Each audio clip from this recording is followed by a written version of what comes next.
Success? Do you truly know what it means? This question is not just rhetorical. It pierces through the noise of modern ambition and reaches the very marrow of human desire. In a world that glorifies status, wealth, and applause, one must ask, have we misunderstood success? Have we traded inner truth for outward appearance? In the first seconds of life's great race, we are handed a blueprint: study, work, acquire, ascend. But few ever pause to question the design. Fewer still dare to abandon it. Yet somewhere in the quiet forests of thought, Ralph Waldo Emerson once walked, alone, unhurried, listening to a different kind of voice. One that spoke not of climbing ladders, but of building roots. Not of pleasing others, but of knowing oneself. That voice still speaks, but only to those willing to hear. This video is a journey, not toward success as the world defines it, but toward something deeper, something ancient and sacred. We will walk alongside the insights of Emerson, guided by 4 eternal torches: self-reliance, individualism, spirituality, and the wisdom of nature. Through these, we will not be taught how to achieve more, but how to be more. This is not content for your next coffee break. This is an invitation to remember, to return, to redefine. So if you're ready to see success through different eyes, stay with us. Subscribe to the channel for more soul-shifting reflections, and comment below with your own manifestation. I manifest the courage to live my truth. Let the path begin. He sits at the pinnacle of his profession. The crowd cheers his name. The applause is thunderous, but inside, he is hollow. This man, this figure of triumph, carries a quiet ache. It is the ache of having gained the world, yet lost himself in the transaction. What is modern success if not a theater of shadows? A projection of what others believe should make us happy, admired, and worthy. Titles, luxury, validation. These are the ornaments placed upon the altar of achievement. But Emerson warned us long ago. To be yourself in a world that is constantly trying to make you something else is the greatest accomplishment. So much of what is praised today demands the sacrifice of authenticity. In pursuit of recognition, people trade their originality for templates, their inner voice for social noise. They climb ladders built by others and wonder why the view at the top feels strangely distant. From an early age, the message is clear: do more, have more, win more. Yet no one stops to ask, for what? The result is a life measured by comparison and consumed by performance. We applaud the loudest voices and forget the quiet thinkers. We reward speed, not depth; quantity, not quality. Emerson refused this game. He lived not for popularity, but for principle. He turned down academic conformity and chose the wildness of thought. To him, success was not accumulation, it was alignment. Alignment with one's own soul, with nature, with truth. Trust thyself. Every heart vibrates to that iron string, he wrote. Those words were not just poetic, they were revolutionary. But in our culture, trusting oneself is seen as risky, dangerous, even selfish. We are taught to follow the formula, to imitate the paths of others, to emulate rather than originate. Yet nothing great has ever come from imitation. The great minds, the true visionaries, were not echoes. They were voices. Success, as it is commonly pursued, often leads to disconnection. From our bodies, from our values, from our intuition, people burn out not because they are weak, but because they are misaligned. They are climbing mountains that are not theirs. Emerson's life was a testament to another way, to craft a life that fits the shape of one's soul, not one's resume. And so the illusion continues. Year after year, people chase goals that are not truly their own. They achieve, and yet the hunger persists, because achievement without alignment is emptiness dressed in gold. But there is another path, a quieter, slower, more courageous path. One where success is not what you get, but who you become in the process. That path begins with a single radical act: listening. Listening to yourself. Because deep beneath the noise, you already know what is right for you. And that is where the journey turns, toward the first and most difficult pillar, self-reliance. There is a voice within each man and woman that speaks not in thunder, but in quiet certainty. It does not argue, nor does it explain. It simply knows. And yet, most of humanity spends its life ignoring it. Why? Because the voice of the soul, intuition, conscience, higher self, rarely aligns with the expectations of society. It asks, not for obedience but for integrity, not for comfort but for courage. And that kind of truth-telling is inconvenient for the world we've built. Ralph Waldo Emerson, in his timeless essay Self-Reliance, dared to say what few were willing. To nothing can bring you peace but yourself. Nothing can bring you peace but the triumph of principles. For him, true success could never be borrowed or bestowed. It had to be born from within. To be self-reliant is to stand as a mountain in the midst of storms. It is to live by your own light, even when the world insists you follow theirs. This is not stubbornness nor pride, it is fidelity to one's own nature. Emerson believed that each soul is a unique spark of the divine, endowed with insight that cannot be outsourced. But today, we are trained to distrust ourselves. Every system, education, commerce, religion, teaches us to look outward for answers, for approval, for permission. We are told that the experts know best. That tradition is safer, that originality is dangerous. And so we become estranged from ourselves. We wear the masks, we play the roles. We make ourselves small to fit into ideas we never consented to. Yet the cost is immense. Emerson wrote, "The imitation is suicide." A soul denied its own voice begins to wither, not in body but in essence. Self-reliance is not arrogance. It is not about rejecting community or wisdom. It is about knowing the difference between influence and interference, between guidance and control.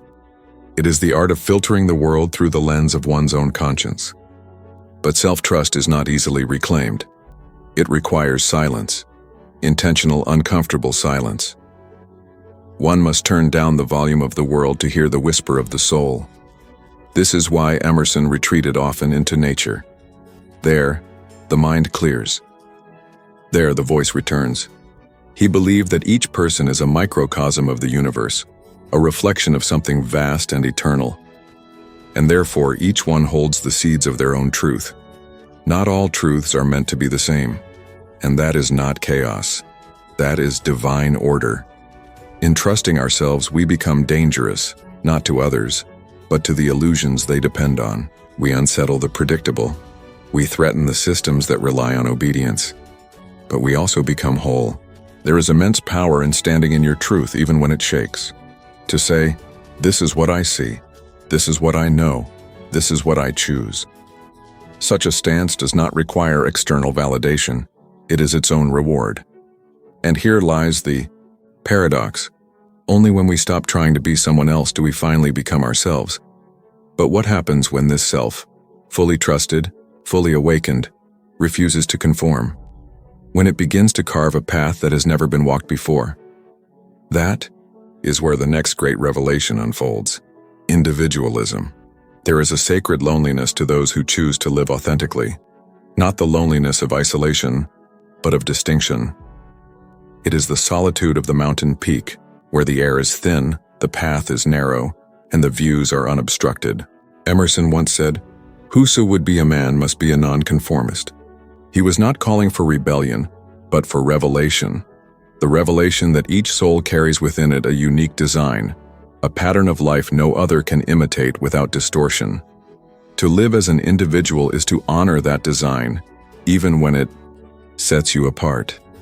The world, however, does not reward the unrepeatable. It rewards the predictable. It teaches uniformity as safety and difference as danger. From childhood, we are shaped to fit, into families, into schools, into cultures.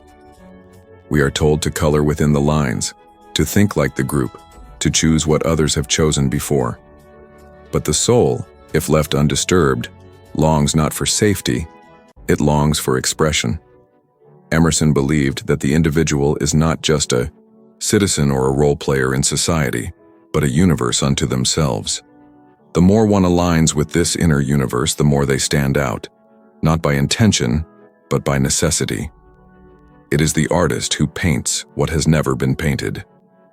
The philosopher who asks what others fear to ask.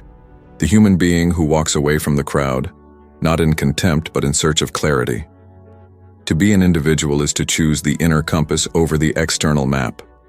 It is to be loyal, not to expectation, but to essence. And this often invites misunderstanding. To be great is to be misunderstood, Emerson declared. The crowd rarely understands the visionary until time has passed, until the fruits of originality can be tasted. But to wait for the world's approval is to live in bondage. Individualism is not ego.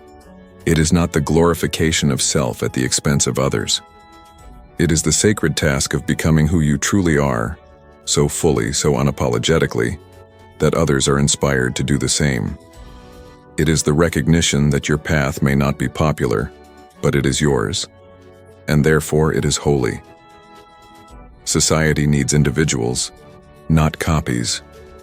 It needs those who are willing to leave the well-trodden road and blaze trails through forests of uncertainty. This does not mean rejecting community, it means enriching it with difference. A society of free individuals is not chaotic, it is vibrant, creative, alive. But such a life demands strength. It means saying no when others nod yes. It means disappointing expectations. It means being called selfish by those who benefit from your compliance. Yet in that resistance lies liberation. A person who knows who they are cannot be manipulated, cannot be coerced, cannot be bought. They move not from fear, but from freedom. And in this freedom, something extraordinary happens. Life begins to align. Opportunities appear that match your energy, not your resume. Relationships deepen, not because you are perfect, but because you are real. Peace arises, not from control, but from congruence.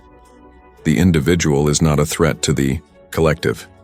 The individual redeems the collective, for only when each person dares to live their truth can society reflect the beauty of its diversity. Still, such a path is not walked alone. Though it begins with the self, it leads toward something greater, something unseen, yet ever present. A force that binds all things speaks in silence and reveals itself not in words but in wonder. And so we arrive at the next awakening. Spirituality. There is a realm beyond ambition, beyond logic, beyond even thought itself. A realm Emerson called the Oversoul. It is not a doctrine, not a religion. It is the silent presence that permeates all life, the invisible thread connecting leaf to star, heart to sky, self to source. While the world measures success by numbers and noise, the soul knows otherwise. True success cannot be bought, nor sold, nor broadcast. It is inward, immeasurable, and eternal. It begins where ego ends, and where silence speaks louder than achievement. Emerson understood spirituality not as worship from afar, but as intimate communion. To him, God was not confined to altars or scriptures. God was in the breeze, in the stillness, in the intuition that rises unbidden from the depths. We live in succession, in division, in parts, but the soul is whole, and, in that deep force, the last fact behind which analysis cannot go, all things find their common origin. Success, then, is not becoming something more, it is remembering who you already are. A soul, a spark, an extension of the infinite.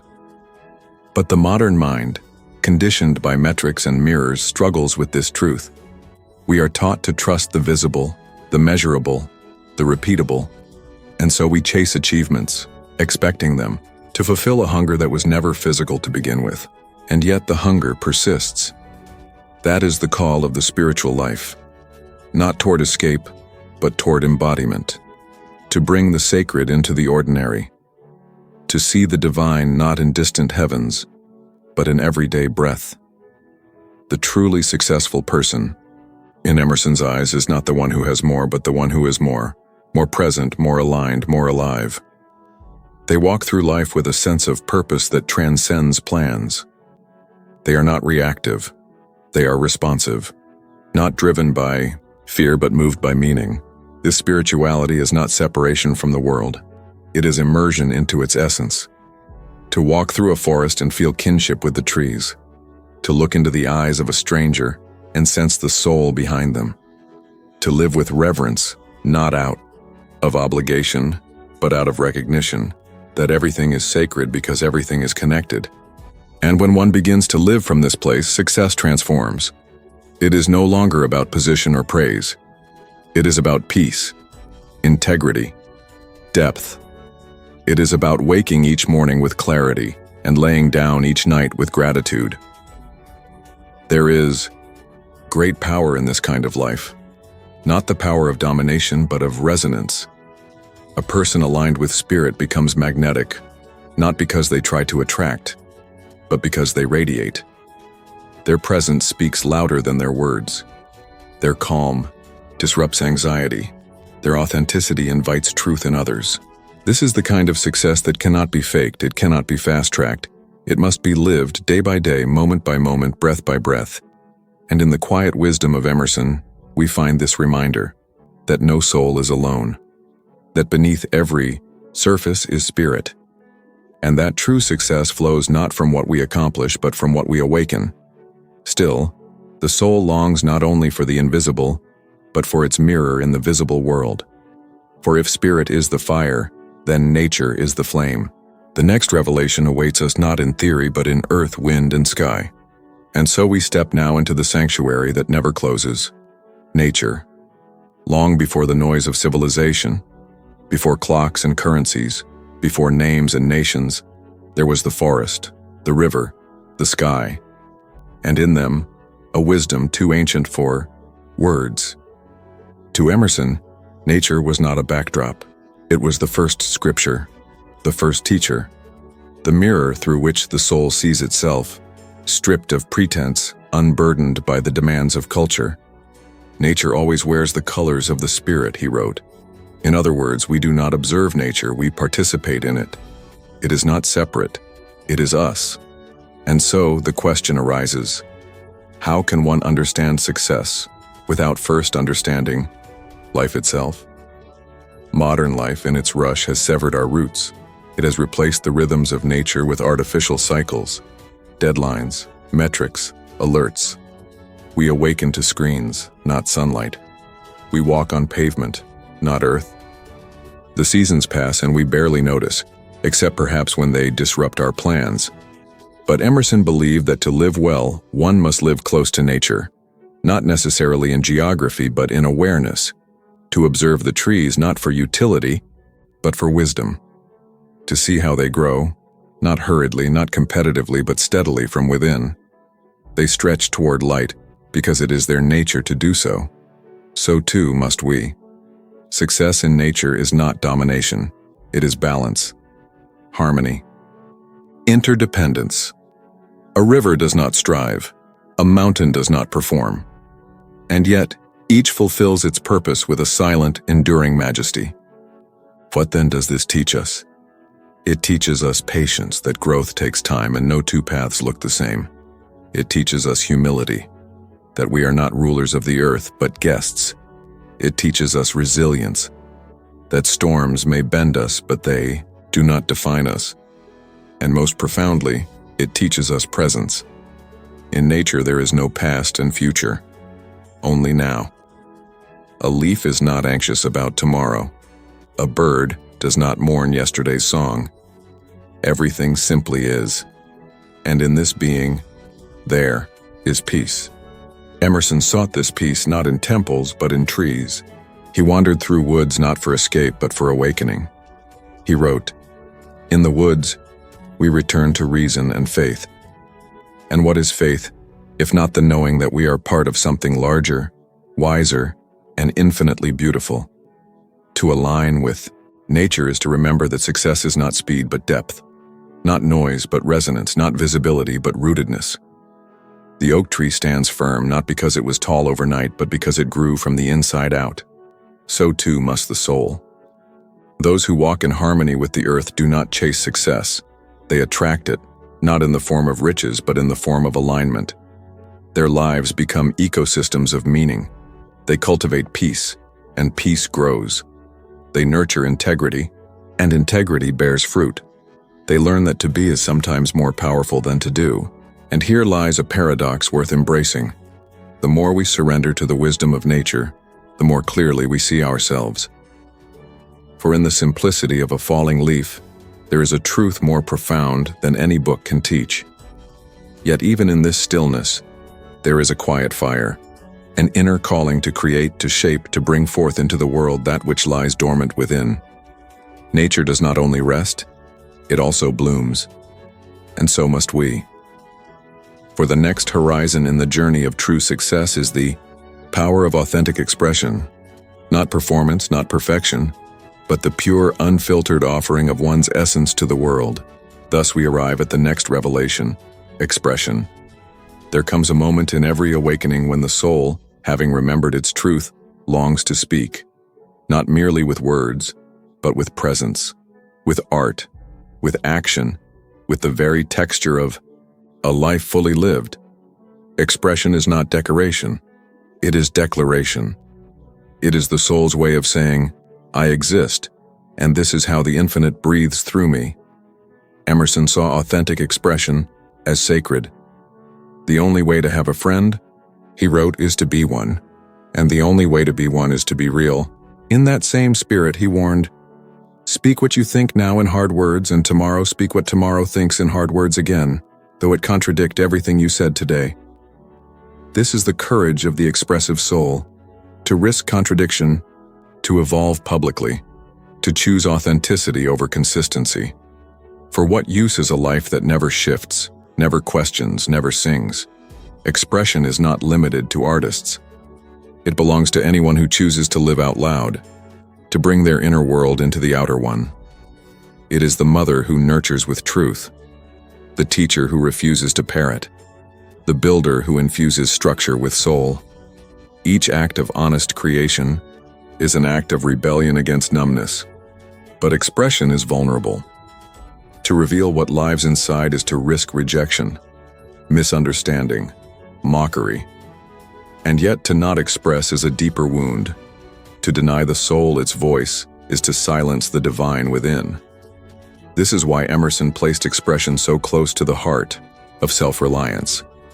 To speak one's truth is to trust that it matters, that you matter, and not because the world says so, but because existence itself whispered it into your being. There is no formula for this kind of success. It does not follow strategy. It follows sincerity. It cannot be faked because it is felt. People may forget your words, but they will never forget your energy, the way you made them feel, the frequency you carried.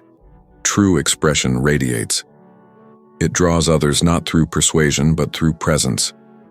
It awakens, not by impressing, but by mirroring something others have longed to feel within themselves. And yet, there is discipline in this path. To be expressive is not to be impulsive.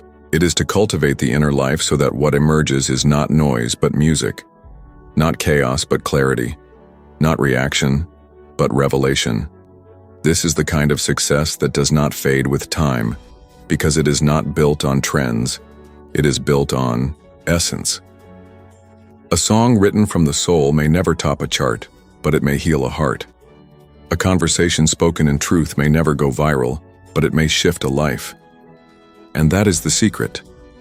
Expression is not measured by magnitude, but by authenticity. It does not ask how many are watching.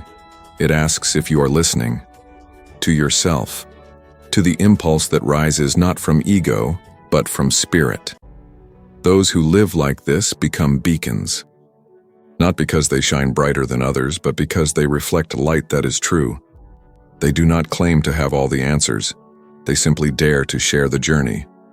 And from this sharing, from this honest offering of self to world, a quiet influence is born. Not influence as domination, but as illumination. For the next unfolding is not about striving, but about impact. the ripple that one soul, fully alive, can send into eternity. And so we arrive at the next insight: legacy. Success is often imagined as an upward motion, wealth amassed, status acquired, names etched into history. But what if the truest form of success is not about ascension, but about impression, not on marble or metal, but on minds, hearts, and lives? Ralph Waldo Emerson once wrote, "To leave the world a bit better, whether by a healthy child, a garden patch, or a redeemed social condition. To know even one life has breathed easier because you have lived, this is to have succeeded." In these quiet words lies a redefinition of legacy, a return to soul. Legacy is not what you take with you, it is what you leave in others. Modern culture tells us to build empires, brands, monuments, but Emerson tells us to build meaning, to build moments that matter, a glance that affirms, a word that awakens, a silence that heals. These are the true footprints we leave behind, not on land but in consciousness. Legacy begins not with intention but with integrity. When a life is lived in alignment, when what one thinks, says, and does are one, then every action becomes a seed. And while we may never see the forest that grows from those seeds, we can live knowing we planted well. It is tempting to measure our worth by visibility, how many know our name, how far our image travels. But Emerson invites us to a different question: what kind of echo does your presence leave behind? The most powerful legacies are often the quietest. The father who shows up not just once but always.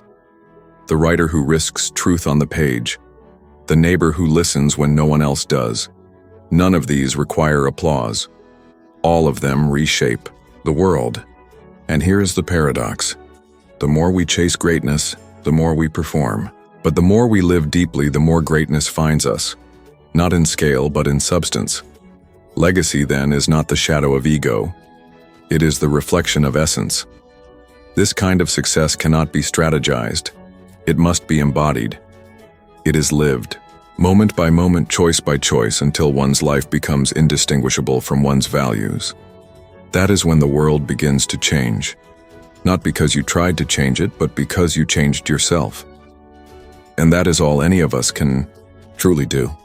We cannot control how history remembers us, but we can control how present we are in this moment. Whether we choose love over fear, truth over silence, courage over comfort. In doing so, we become something far more enduring than a name. We become a spark in the soul of another, a story told in the heart of someone yet unborn, a quiet revolution that outlives time. But to reach this place, to build this legacy, we must let go of something first: the illusion, the mask, the borrowed definitions of success that have weighed us down for too long. What happens when we finally strip them away? We reach the brink of something sacred. We arrive at clarity. There is a silence that does not echo with emptiness, but with truth. It is the silence that comes after the search, when one has chased every definition of success the world offers and found them insufficient. It is the stillness that arrives not from resignation, but from realization that what you were seeking was never outside of you. Clarity is not a thought. It is not an answer. It is the quiet knowing that remains when confusion has exhausted itself. For Emerson, the ultimate journey was inward. Trust thyself. Every heart vibrates to that iron string, he said. That trust, pure, primal, unshakable, is not born from books or advice. It emerges in solitude, in walking through the forest with questions and returning with no answers, but peace. What is success when stripped of noise? It is presence. It is congruence. It is peace with the life you are living without needing it to prove anything. Clarity comes when we finally stop performing for approval, for admiration, for validation, and begin to simply exist fully and faithfully in who we are. It is the end of self-comparison, the end of delay, the end of becoming, and the beginning of being. In clarity, time slows. Life becomes less about urgency and more about essence. Tasks become rituals. Conversations become connections. Work becomes worship. Each moment becomes enough. But to arrive here, one must pass through fire. The fire of disillusionment, of failed pursuits, of ego unraveling. It is not a comfortable process, it is a sacred one. Emerson called it the lengthening shadow of man, the inner expansion that follows the collapse of false identities. Clarity does not mean life becomes easy. It means life becomes real. It means you no longer waste energy chasing what doesn't nourish your soul. You no longer trade your time for trophies that rust. You no longer dim your light to fit into rooms unworthy of your presence. And here lies a great paradox. When you no longer seek success, you begin to embody it. Not as a result, but as a resonance. You become a living answer to the questions others are too afraid to ask. There is a stillness to this kind of life, a strength that does not shout, a confidence that does not compete. It is the power of a river, quiet, constant, undeniable. In clarity, your definition of success becomes your own. It may look nothing, like what the world taught you to want. It may be smaller in size, but larger in soul. It may be quieter in voice, but deeper in meaning. It may be invisible to others, but unmistakable to you. And this perhaps is the greatest success of all, to live a life that is true. But every journey, no matter how inward, must return to the world. For what good is clarity if it does not inspire action? What power has truth if it is not lived? There is one final step in this awakening. It is not a conclusion, but a commitment, a vow to live this truth, not once, but daily, not perfectly, but presently. And so we arrive at the final chapter, and now we arrive where we began with a question. Success? Do you really know what it means? You've heard the answers whispered in silence, in nature, in the soul's own voice. And now, stripped of illusion, there is space for the only definition that matters. Success is not a summit. It is not a destination reached through comparison or conquest. Success is a state of being. It is the quiet courage of living in alignment with your truth. It is the calm that settles when your actions match your values. It is the knowing that even if the world never applauds, your soul still sings. Emerson knew this. He lived not for approval but for purpose. He did not accumulate wealth. He cultivated wisdom. He did not chase fame, he chased insight. And in doing so, he left behind a legacy not of monuments but of moments. Thousands of moments that still speak to us now, hundreds of years later, reminding us to be bold enough to be ourselves. And so, what if success was not something to pursue but something to remember? What if you were never meant to impress the world but to express the soul? What if wealth was not measured in currency, but in clarity? What if greatness was not defined by visibility but by vibration, by the energy you bring to each space, each breath, each connection? What if your deepest joy was the truest success of all? This is not idealism. It is truth that has been buried under generations of noise. It is the call of the spirit, the whisper that comes when everything else has gone quiet. This is what you came here to remember. And once you remember, the world begins to look different. You stop asking, "Am I enough?" and start asking, "Am I aligned?" You stop chasing validation and start creating value. You stop trying to be impressive and start becoming authentic. That authenticity born of self-trust is your compass now. It leads not to fame, but to freedom. Not to applause, but to peace. From this space, you no longer walk with anxiety.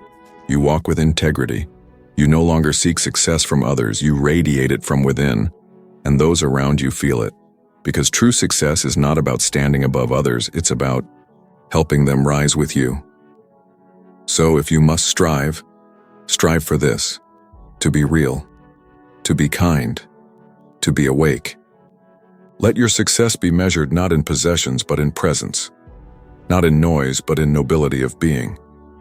Because in the end, no one will remember your titles. They will remember your presence. They will remember how it felt to be near someone who was, without apology, fully alive. And so the question returns. Success, you now know. It is not what you have. It is who you are, when all illusions fall away. Let that become your vow. Let that become your legacy. Let that become your life. If this message touched something deep within you, subscribe to the channel and be part of this awakening. Comment below with your city and the phrase "I manifest authentic success rooted in soul and truth." And if you feel called to share this truth with others, spread this video. Let it echo.